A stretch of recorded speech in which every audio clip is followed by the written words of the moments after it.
A lei das antenas, que deve abrir caminho para a internet 5G no Brasil, foi regulamentada pelo presidente Jair Bolsonaro. A chegada do 5G no Brasil tem esbarrado na questão ideológica. Enquanto o vice-presidente Hamilton Mourão não vê problema em dar aos chineses a possibilidade de implementação da tecnologia no país, o Brasil não pode perder o bonde da história e deixar de embarcar nessa tecnologia junto com o resto do mundo. Perder essa janela de oportunidade significará décadas de atraso e prejuízo para a nossa sociedade.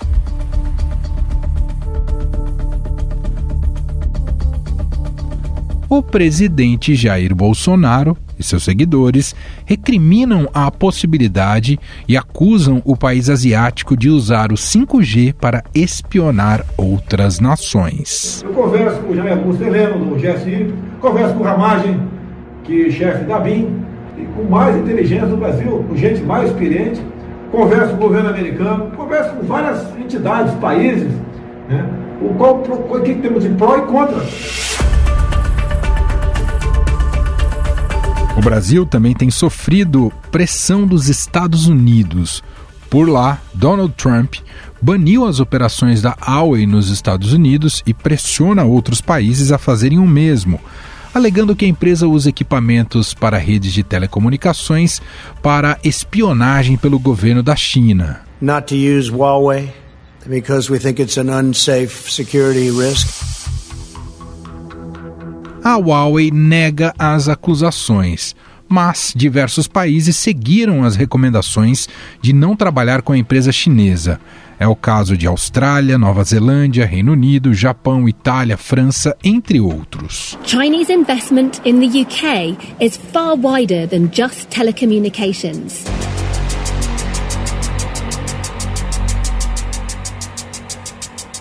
Para convencer o governo brasileiro a abandonar a proposta dos chineses, os americanos se dispõem a financiar investimentos no setor de telecomunicações, desde que o país deixe de fora a empresa Huawei na implementação do 5G. We confronted untrustworthy Chinese technology and telecom providers. We convinced many countries.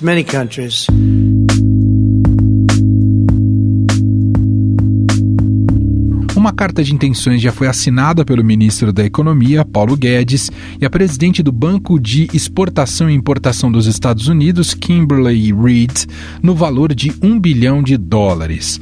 A decisão sobre o leilão de faixas da tecnologia 5G no Brasil está prevista para 2021, e o presidente Jair Bolsonaro tem enfatizado que a decisão será dele. Ei, olha só, tem para 5G pela frente.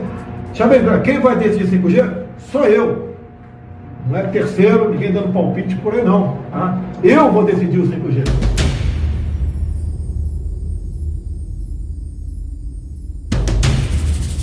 Apesar de haver opções, os chineses têm produtos mais avançados e baratos que os de rivais.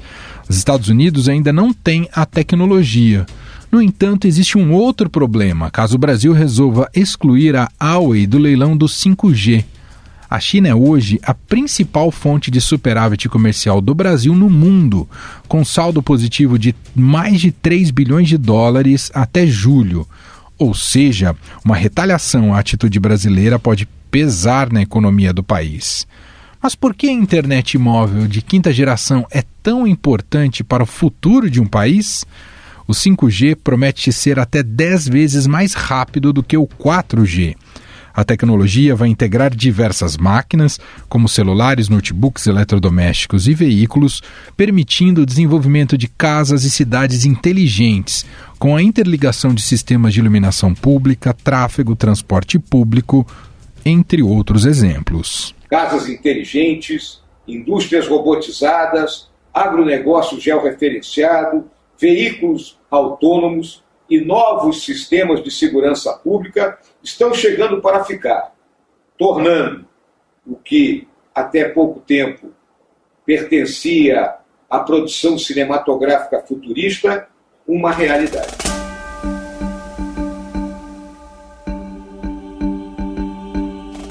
Tem mais exemplos entre as centenas de possibilidades com 5G, como o desenvolvimento de carros autônomos guiados sem motoristas, uma das maiores apostas da indústria automotiva para o futuro. E para falar mais sobre essa confusão e esse dilema do 5G no Brasil e também da importância desse passo tecnológico, nós convidamos o editor do Caderno Link do Estadão para conversar com a gente, Bruno Capelas. Tudo bem, Capelas? Como vai? Tudo bem, Emanuel. Prazer estar aqui mais uma vez. Sempre legal trazer novidades da tecnologia. A gente quer que você explique para a gente, Capelas, essa investida norte-americana dos Estados Unidos no Brasil para tentar barrar acordo para a implementação do 5G aqui no país com tecnologia vinda da China e da Huawei em especial. O que está por trás aí? Explica para a gente, Capelas. Vamos lá. Tem uma coisa super importante que é, né, o que é o 5G? O 5G é a nova geração de uma tecnologia de conexão móvel. Ele vai substituir o 4G e antes disso dele veio o 3G e o 2G. A gente vem aí nessa sequência que é um nome fantasia para uma tecnologia de conexão. O que o 5G traz? Além de uma baita velocidade, que é super importante porque ajuda a muitas coisas poderem ser possíveis, né? Dados de vídeo, de jogos, coisas assim serem possíveis, o 5G tem uma questão de baixo uso de energia e ele tem uma questão de latência. Latência é um termo técnico para você distinguir quanto tempo, um tempo de resposta que uma rede faz para mandar um pacote de dados e receber a confirmação de que ele chegou no destino final. E o tempo de latência do 5G é super baixo. O que isso é importante? Porque isso permite que várias coisas sejam feitas. Carros autônomos, indústria 4.0 vai ter uma super utilização disso, cidades inteligentes vai ter uma super utilização disso, em sistemas de câmera, de segurança, de melhorias urbanas de modo geral, tudo isso é importante. Só pela quantidade de aplicações de uso que o 5G vai ter, e que não é simplesmente uma coisa, um chipzinho que a gente coloca no celular, isso torna o 5G uma tecnologia que pode, de fato, mudar a economia do mundo inteiro, a economia do planeta. E aí que começa a chave para a gente entender essa guerra fria, mas que está se tornando, aos poucos, muito acalorada entre Estados Unidos e China, e o Brasil é um mercado importante. O que acontece? A gente tem hoje uma primazia chinesa no desenvolvimento da infraestrutura de redes para o 5G. Né? A Huawei, que é essa empresa chinesa, cujo dono, como quase toda empresa chinesa, tem alguma ligação com o governo, que é o Partido Comunista Chinês, e aí você tem toda aquela questão da rejeição ao comunismo, ainda que isso na China seja super complicado, porque socialismo de mercado, hoje qualquer coisa que a gente usa tem alguma peça feita da China, né? O iPhone que você usa tem uma peça feita na China, às vezes ele é fabricado na China se você comprou ele fora do Brasil, então assim, tudo tem um pouco feito na China e tudo tem um pouco de envolvimento do governo chinês, o mundo é assim hoje. Mas a Huawei, que é essa empresa que super tradicional no mercado de infraestrutura para telecomunicações, está no Brasil há quase 3 décadas, é quem está mais avançado. Aí você pergunta, tem uma empresa americana?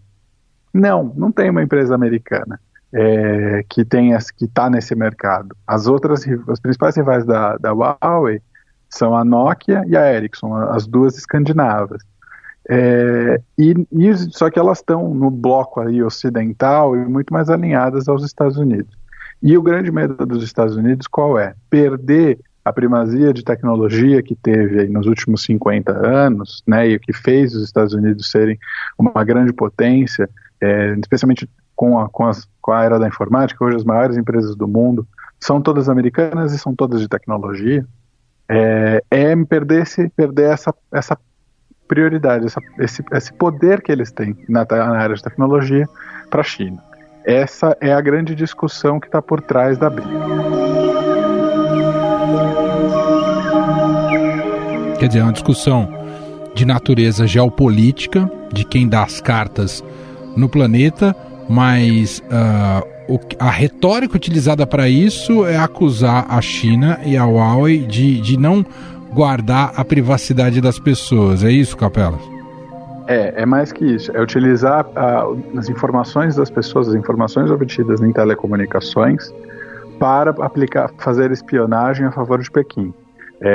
E isso dá poder, né? Se você parar para pensar que a tecnologia da Huawei está em vários países, inclusive nos Estados Unidos, eles vendem infraestrutura para telecomunicações, eles têm acesso aí a dados do mundo inteiro, e hoje tudo faz parte aí do mundo digital, né? Tudo estaria passando em tese, inclusive essa nossa conversa está passando aí eventualmente por uma rede que tem equipamentos da Huawei.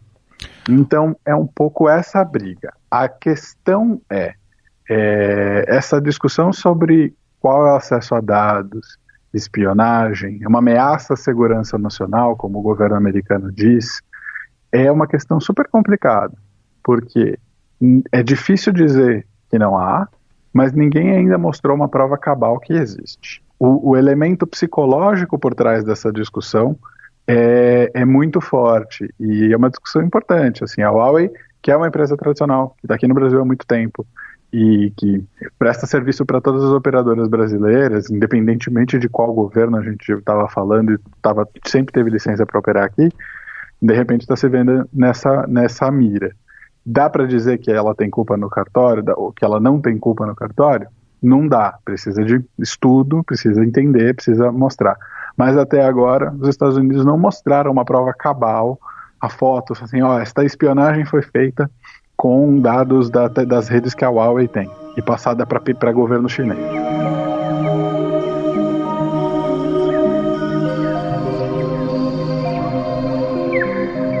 Ô Capelas, o quão precipitado foi o governo brasileiro a se alinhar com os Estados Unidos nesse sentido, né, pensando no 5G, com essa sinalização que pode fechar, né, interromper esse um possível acordo com os chineses, visto que os Estados Unidos têm eleição daqui a pouquinho, hein, Capelas?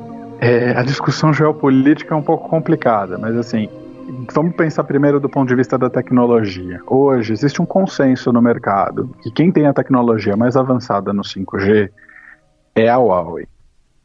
Instalar o 5G no Brasil não é uma questão só, como a gente estava falando, de melhorar a qualidade da rede do celular. É mudar a vida da indústria brasileira, é mudar a vida das cidades brasileiras. É para ontem que a gente tinha que estar discutindo isso. Porque isso pode ser o elemento que vai fazer a gente ter um grande salto de desenvolvimento no país nos próximos anos.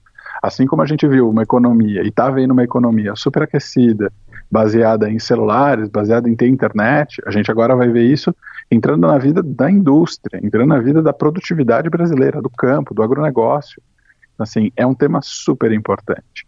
Se você falar, como a gente não tem uma prova ainda cabal de que tem problemas, e que não tem nenhuma garantia, por exemplo, que as outras também não façam esse tipo de coisa para os seus governos, é claro que tem aí uma intolerância com o que é chinês e com o que é socialista e com tudo que está envolvido nesse jogo, que pode atrapalhar. Então, assim, do ponto de vista tecnológico, de quem é a melhor tecnologia? Quem tem um bom preço?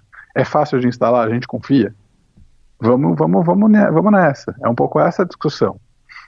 Não é muito estratégico se aliar ao governo americano neste momento e fazer um alinhamento direto, como o que está sendo desenhado, a ponto dos Estados Unidos oferecerem pagar a infraestrutura ou financiar a infraestrutura de 5G no Brasil. Seria um acordo lindo, mas assim, qual é a segunda intenção por trás disso? Parece uma intenção tão complicada quanto, meu Deus, meus dados estão lá na mão do governo chinês. Uhum.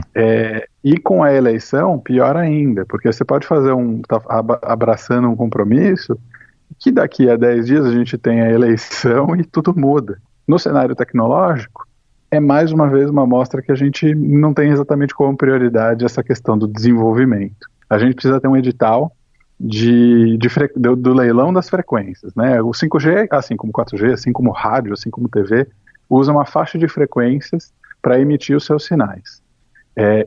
Essa faixa de frequências precisa ser comprada pelas operadoras e tem uma regra para que isso aconteça.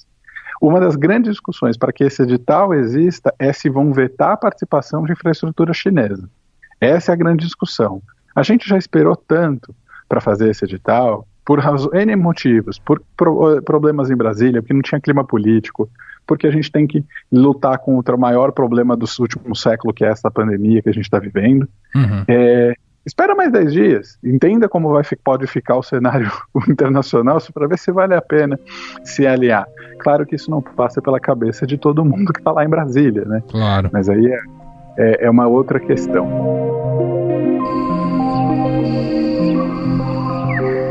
Outra pergunta, Capelas, a gente já tem acompanhado aí no mercado a venda de celulares, de smartphones com a tecnologia 5G, inclusive recentemente a própria Apple com o seu novo iPhone. Isso significa que já tem país que o 5G está funcionando e funcionando para o consumidor final, Capelas, que não é o nosso caso, né? É o nosso caso, mas numa versão meio gambiarra. A gente já tem uma coisa aqui no Brasil que se chama 5G DSS. O que é isso? As operadoras estão testando o 5G na faixa de frequências do 4G, mas é limitado. Você que tiver um celular com 5G, um chip e um plano para isso, você vai poder utilizar a velocidade do 5G, mas não a latência. Não esse benefício da resposta rápida, mas sim do carregamento rápido de arquivos. É usar um pouquinho, é um test drive, é entender um pouco do potencial que pode ter o 5G, mas a grande transformação do 5G é a latência, não é nem a velocidade. E isso muda o jogo. A gente já tem alguns celulares aqui no Brasil que são vendidos com 5G. A Motorola já lançou 2 modelos, um mais caro, que é o Motorola Edge, e um Moto G 3G, Moto G 5G, perdão, que custa R$3.000. A Apple lançou seus primeiros modelos, a Samsung também já lançou lá fora alguns modelos. Em alguns países a gente já tem, Coreia do Sul, a própria China já tem alguma utilização aí de 5G. Nos Estados Unidos está começando a haver uma expansão, mas muita gente ainda está na mesma fase que a gente, fazendo edital, pensando como vai ser as regras do seu edital, fazendo leilão de frequências, para as operadoras poderem construir as redes e aí passarem a fazer planos para os consumidores e para as empresas. Então, assim, vai um longo tempo. Aí fica a pergunta, preciso comprar um celular com 5G agora? Olha, a ideia é a seguinte, você não precisa de um celular com 5G agora. Eu diria que se a gente se falar daqui a um ano, Emanuel, é muito difícil que a gente tenha plano 5G sendo vendido com a plena potência do 5G comercialmente para eu e para você. Então você não precisa disso. Claro, você quer comprar um celular que dure 2, 3, 4 anos. Se possível, a gente sabe quanto isso é difícil. Não só pela tecnologia, mas pelo próprio dono desastrado que às vezes faz o celular cair. Então, o que você faz? Sim, se você for comprar e eventualmente o celular que couber no seu bolso e nas suas necessidades, que podem ser uma câmera boa, um bom processamento, uma tela grandona para você ver filme em casa na quarentena, né, que a gente acha que ainda existe, compre e aí aproveite que ele vai ter 5G em algum momento e você vai poder utilizar, porque os modelos que estão chegando ao mercado já estão meio que preparados para funcionar quando o 5G começar a funcionar de fato no Brasil. Agora, se você quer trocar o celular para aproveitar o 5G, não faça isso, guarde o seu rico dinheirinho e daqui a um ano e meio, 2 anos, você se diverte com o mundo do 5G. A Apple lançar 4 modelos de iPhone com 5G, com o poder de vendas que ela tem, faz com que o custo de um chip 5G dentro de um celular comece a cair por questões de escala. E é isso, a gente começa a ver celulares mais baratos tendo 5G, a ponto de hoje, por exemplo, é difícil achar um celular com 4G. Eu vivi o começo da época, eu vivi o lançamento, por exemplo, do segundo Moto G, que tinha 4G. E é um celular de R$600, R$700. Ele foi transformador para muita gente, né, no Brasil, porque você permitiu que um monte de gente tivesse acesso à economia dos aplicativos. É um modelo que até hoje tem um baita recall entre o consumidor, que, era um bom celular, custo-benefício, tinha 4G, a internet era muito rápida, que legal. Você ter demanda e ter modelos baratos, acessíveis, já tem um modelo R$3.000, não é um celular barato, ainda mais para a realidade econômica brasileira. Mas você já começa a falar assim, isso aqui pode chegar daqui a pouco, eventualmente, sem querer, meu próximo celular vai ser um celular 5G. Então, é importante que os aparelhos existam, mas nesse momento não é uma prioridade, guarde o seu dinheiro. Um belíssimo panorama traçado aqui pelo Bruno Capelas, editor do Link, participando aqui com a gente do nosso programa mais uma vez. Capelas, Obrigado e um abraço. Eu que agradeço, um abraço. Estadão Notícias. Estadão Notícias desta segunda-feira vai ficando por aqui. Contou com a apresentação minha, Emanuel Bonfim, produção de Gustavo Lopes e montagem de Moacir Biasi. Diretor de jornalismo do Grupo Estado é João Fábio Caminoto. O nosso e-mail, podcast@estadão.com. Um abraço para você, uma excelente semana e até mais. Estadão Notícias.